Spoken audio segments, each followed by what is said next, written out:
The Aztec Empire, ruling from the magnificent city of Tenochtitlan, was a civilization of staggering complexity.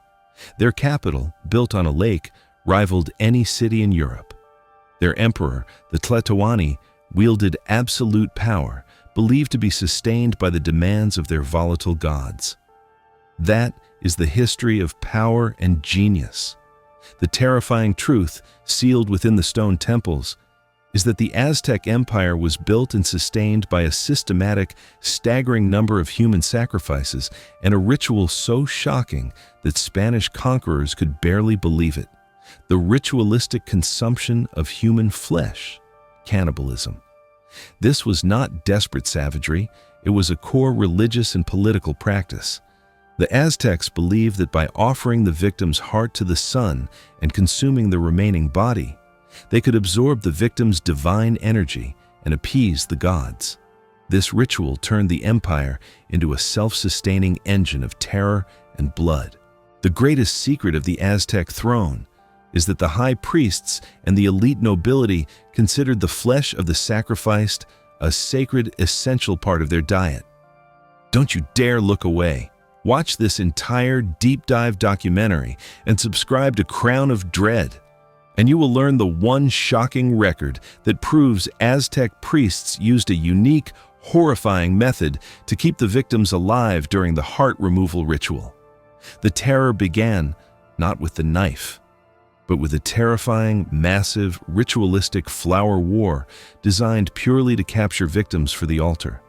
The Aztec Empire's military strategy was unique in its terrifying purpose. They fought wars not primarily for land or wealth, but to secure a constant, fresh supply of sacrificial victims for their altars. This was the terrifying logic of the Flower Wars, Xochiaoyatl. The Flower Wars were prearranged, ritualistic battles fought against rival city-states. These wars were designed not for total conquest, but for the specific, sacred purpose of capturing the maximum number of enemy warriors alive. These captives were the ultimate fuel for the Aztec religious engine, destined for the pyramids of Tenochtitlan. This ritual turned military strategy into a terrifying, ongoing commitment to human sacrifice. The Aztec military machine was constantly engaged in battle, ensuring the supply of victims never dried up, reinforcing the idea that the entire civilization was dedicated to the appeasement of its bloodthirsty deities. This is the ultimate example of militarized ideology. The Aztecs proved that when a state elevates religious dogma above all else, war becomes a supply chain for ritual, a terrifying historical echo of regimes that use conflict to justify their internal cruelty. But the most terrifying secret of the sacrifice was the location of the ritual, a chilling scene at the very peak of the Templo Mayor. The central stage for the Aztec ritual of terror was the magnificent, towering Templo Mayor in Tenochtitlan. This double pyramid, dedicated to the gods of war, Huitzilopochtli, and rain, Tlaloc, was the symbolic heart of the empire and the site of thousands of sacrifices. The victims were marched up the pyramid's steep, agonizing steps, often drugged with hallucinogenic mushrooms, to the sacrificial slab at the summit. The sacrifice itself was a terrifying, precise ritual performed by high priests. The victim was stretched out over the convex stone, and the priest used a razor-sharp obsidian dagger, tekpatl, to quickly open the chest and remove the heart while it was still beating. The body was then pushed down the steep steps. This precise ritual was the ultimate spectacle of Tlatoani power. The public, watching from the vast plaza below, witnessed the sacrifice, reinforcing the idea that the emperor alone held the key to cosmic survival, requiring this ultimate, visceral price. This demonstrates the historical effectiveness of spectacle as political control. The Aztecs used the sheer visibility and graphic horror of the sacrifice to strike absolute fear into their populace and their conquered neighbors, proving that public cruelty is the fastest way to enforce obedience. But the most shocking crime was committed after the heart was removed, a secret ritual that guaranteed the systematic consumption of the victim's flesh. The common belief is that the heart was the only part of the sacrifice used. The terrifying truth, confirmed by Spanish chroniclers, is that the Aztec elite engaged in a widespread, systematic form of ritual cannibalism. Once the heart was removed and offered to the sun, the rest of the body was ritually dismembered and distributed to the nobility, high-ranking warriors, and members of the elite priesthood. The flesh was often cooked into a stew with maize, pozole, and consumed in a solemn religious feast. This was not a survival mechanism, it was a sacrament. The Aztecs believed that by consuming the victim's flesh, they were absorbing the victim's divine essence and power, ensuring their own strength and vitality. The victims, primarily captured warriors, were seen as the highest form of spiritual food. This serves as a terrifying historical example of power consolidation through visceral ritual. The Aztec nobility showed that the ultimate act of social hierarchy is to consume your enemies, literally incorporating their strength into your own bloodline and political caste. But the ultimate insult to the victims was the horrifying final fate of their skulls, a monument that stands as the deadliest census in history. The sheer scale of the Aztec killing machine was terrifyingly documented in a single colossal monument, the Tzompantli, or Wall of Skulls. The Tzompantli was not a random pile of bones. It was a meticulously organized, massive wooden rack where the skulls of the sacrificed victims were impaled on stakes for public display. This monument stood near the Templo Mayor, serving as a permanent, chilling warning to all citizens and visitors. The scale was staggering. Spanish chroniclers recorded seeing thousands of skulls on display at one time. Recent archaeological findings beneath Mexico City confirm these accounts, revealing vast numbers of skulls arranged in organized towers, proving the systematic nature of the slaughter. This is the ultimate historical example of terror as national propaganda. The Aztecs used the massive public display of human remains to constantly reinforce the absolute power of the Tlatoani and the relentless demands of their gods, proving that spectacle and fear are the twin pillars of absolute control. We have traced the ritual sacrifice and the cannibal feast, but the ultimate, darkest secret remains hidden: the truth about the mysterious fate of the Tlatoani's own mother.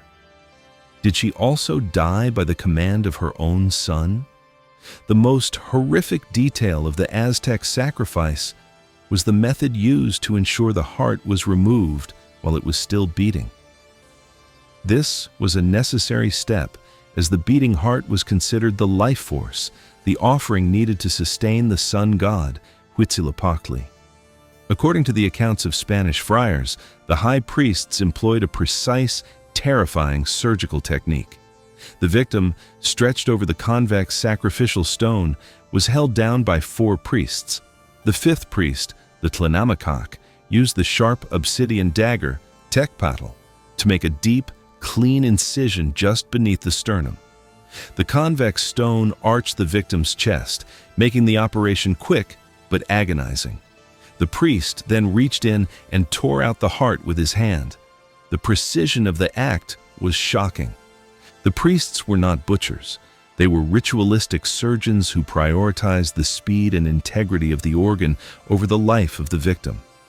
The sight of the beating heart being held aloft, offered to the sun, was the terrifying culmination of the state's devotion. This ritual demonstrates the terrifying historical fusion of religious zeal and surgical technique. The Aztecs showed that technology, even primitive surgery, can be weaponized to enhance ritualistic cruelty, a parallel to modern regimes that use medical procedures to enforce political terror. But the most perverse ritual committed by the nobility involved the consumption of their own servants' flesh, a dark secret hidden beneath the palace walls. The Aztecs formalized their cruelty even in their games. The ritual ball game, Tlachtli, Olamalistli, was not mere sport. It was a profound, terrifying political and religious ritual where the ultimate prize was either divine glory or immediate death. The players in the Tlatoani game, a brutal, fast-paced sport played with rubber balls, knew the stakes were absolute. In many documented cases, the captain of the losing team was instantly sacrificed at the end of the game, his heart offered to the gods to legitimize the victory and ensure the continuity of the cosmic cycle. This ritual of death transformed the sporting arena into a terrifying spectacle of state control.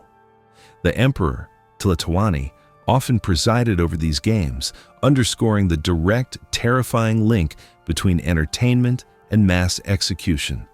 The crowd celebrated the sport, knowing the loser would pay the ultimate price. This demonstrates the terrifying historical precedent of politicizing entertainment. The Aztecs showed that by integrating absolute violence into public spectacle, the state can normalize cruelty and reinforce obedience, a terrifying echo of modern propaganda. But the true depth of the emperor's paranoia was revealed in a horrifying ritual performed on his own royal clothing, a secret act of cleansing. The Aztec emperor, Tlatoani, lived in a state of profound, terrifying isolation. His clothes, his food, and even the ground he walked on were considered sacred and untouchable by commoners. This reverence led to a bizarre, frightening daily ritual. The emperor never wore the same clothing twice. All his robes, sandals, and adornments were ritually burned or destroyed after a single use.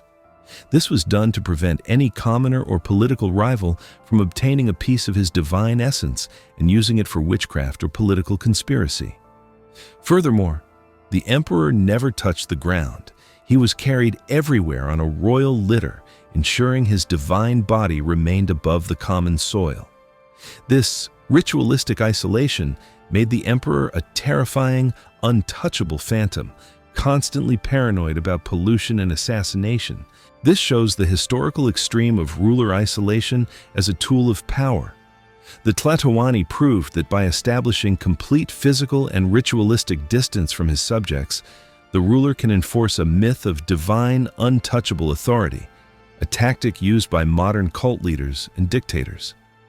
But the most shocking secret of the Aztec Empire was the fate of the high priests who failed the ritual, a punishment that ensured their souls would burn forever. The Aztec priesthood, which oversaw the terrifying rituals of sacrifice, held immense power. But with that power came absolute, terrifying accountability. If a major ritual failed, a sacrifice was botched, a natural disaster occurred, or a military campaign was lost, the priests were held directly responsible by the Tlatoani. The punishment for a high priest who failed to maintain the cosmic order was often a horrifying ritualistic burning. The priest would be stripped of his vestments and slowly burned alive on the sacrificial pyre, often the same pyre used for the bodies of the sacrificed. This terrifying act was done to cleanse the temple and appease the angry gods. This brutal accountability ensured that the priests were not just religious leaders, they were terrified agents of the state, personally invested in the success of the empire. Their fear was a key pillar of the Tlatoani's power structure. This illustrates the historical danger of tyranny imposing absolute success. The Aztecs proved that in totalitarian systems, the price of failure for the elite is total annihilation, a frightening motivation that drives extreme cruelty and risk-taking. But the final, terrifying political secret of the Aztec throne involved the systematic enslavement of entire communities, a brutal business model that fueled the empire. The Aztec Empire was a massive economic power, and its labor force was sustained by a complex, brutal system of slavery and forced servitude. The sheer scale of the labor demands, building pyramids, temples, and roads, required a constant supply of human beings. Aztec slavery was not inherited, but it was pervasive. People could be sold into slavery for debt, for committing a crime, or simply by selling themselves due to poverty. The most brutal aspect was the use of slaves for mass architectural sacrifice. When a major temple was inaugurated, hundreds of slaves were often ritually killed and buried in the foundations to sanctify the structure. This brutal, systemic cruelty ensured that the empire's immense architectural achievements were literally built on the bodies of the enslaved. The economic engine of the Tlatoani's power was fueled by the constant threat of servitude and ritual death. This serves as a terrifying historical reminder that grand ambition is often purchased with human misery. The Aztecs proved that the creation of monumental civilization frequently requires a system of absolute, brutal control over the lives and bodies of the lower classes. We have seen the ritualistic cannibalism and the political terror. But the darkest secret of the Tlatoani remains hidden. The truth about the mysterious, chilling fate of his most beautiful concubine. The Aztec emperor, the Tlatoani, maintained absolute power not just through sacrifice, but through elaborate ritualistic symbolism that governed every aspect of the court. One of the most chilling rituals involved the emperor's personal appearance and hair. According to surviving records, the Tlatoani never cut his hair throughout his reign.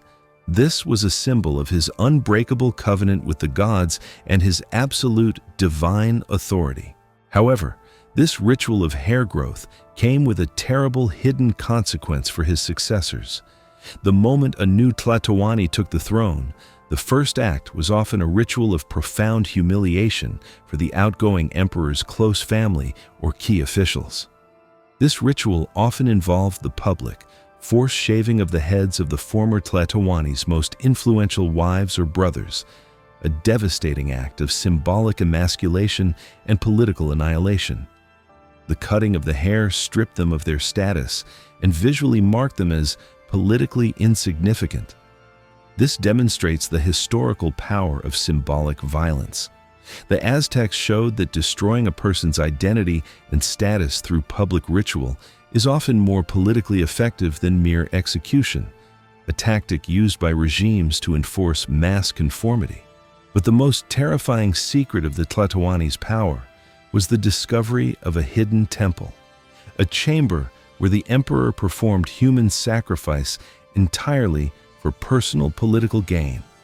While the Templo Mayor served the state, the Tlatoani maintained a chilling private sanctuary, a hidden temple where he performed sacrifices not to the great gods of the sun or rain, but for personal political advantage. This small hidden temple was used for sacrifices aimed at ensuring the success of a specific military campaign, the death of a political rival, or the continued health of the emperor himself. The victims for these private rituals were often warriors who showed too much ambition or officials who became too popular. The ritual was performed in deep secrecy by the emperor himself or his most trusted priests, ensuring that the murder was never publicly known. The terrifying reality was that the emperor used the sacred act of sacrifice as a tool for eliminating internal political threats, disguising cold-blooded murder as divine necessity. This is the ultimate example of weaponizing faith for personal tyranny. The Aztec emperor showed that when a ruler controls both the political and the religious narrative, he can commit any crime under the guise of piety, a pattern observed in cult leaders and dictatorships throughout history. But the final, terrifying political secret was the ritual of succession, a chaotic, brutal ceremony that guaranteed the continuation of the blood-soaked throne. The death of the Tlatoani did not lead to a peaceful transition. It plunged Tenochtitlan into a brief, terrifying period of political chaos. The successor was not the eldest son, but the most militarily and politically capable brother or nephew, chosen by a council of nobles. The new Tlatoani was often chosen only after a short, intense struggle for power that frequently involved assassinations, betrayals, and even small-scale battles among the rival candidates' factions. The transition period was marked by fear and secrecy. as ambitious relatives were quickly eliminated by poison or silent murder before the formal crowning ceremony. The final ritual of coronation was often preceded by a mass human sacrifice, a grand spectacle performed by the new Tlatoani to prove his strength, piety, and willingness to shed blood. This confirmed that the throne was earned through a combination of political cunning and absolute, ruthless commitment to the sacrificial cult. This illustrates the historical truth that power abhors a vacuum. The Aztec succession ritual showed that when institutional laws are weak, the strongest and most ruthless figure will seize control, often using a period of transition to commit atrocities with political impunity. But the most tragic detail involved the concubines of the fallen Tlatoani, a horrifying fate that condemned them to a life of perpetual public shame. When a Tlatoani died, his vast harem of concubines faced a terrifying, immediate judgment. They were no longer the sacred possessions of the sun god's representative. They were politically inconvenient and economically disposable. The majority of the concubines were ritually redistributed to the new Tlatoani, his relatives, or high-ranking warriors. However, those women who were deemed politically dangerous or who had failed to bear the emperor a child faced a life of public shame and servitude. They were often given to the lowest-ranking officials or sold into slavery, their status brutally annihilated. The most devastating fate was the ritual of the marketplace. These women were sometimes displayed in public as a demonstration of the new Tlatoani's power, before being handed over to their new masters. This public shaming was a political act, stripping the women of their personal dignity and confirming their status as mere possessions. This serves as a terrifying historical reminder that women are often the spoils of war and political conflict. The Aztec court showed that in systems of absolute patriarchy, female bodies are ruthlessly managed and transferred as property to reward political loyalty. We have witnessed the cannibalism, the sacrifice, and the political terror. Now, for the final critical verdict, we must confront the moral cost of the Aztecs' terrible system. We have unsealed the terrifying secrets of the Aztec Empire, the brutal logic of the Tzompantli Wall of Skulls, the terrifying commitment to ritual cannibalism, the systematic cruelty of the Flower Wars, and the terrifying political ritual that demanded the consumption of human flesh to sustain the emperor's power. The Aztec Empire built a civilization of unparalleled genius, but its foundation was pure terror. The Tlatoani's crown of dread was forged in blood, and its power was maintained by the systematic destruction of human life and dignity. We have revealed the entire horrifying truth. But now, we turn the final question to you, the crown of dread audience. The Aztecs believed that the ritual of cannibalism and mass sacrifice, consuming human flesh, was absolutely necessary to absorb divine power and prevent the destruction of the world by volatile gods. Is this deeply held systemic belief that they murdered and consumed people to save the planet a morally necessary act of ultimate spiritual commitment or the most unforgivable form of human savagery? Let the world know your verdict. Drop your opinion in the comments below. Subscribe to Crown of Dread for more hidden history.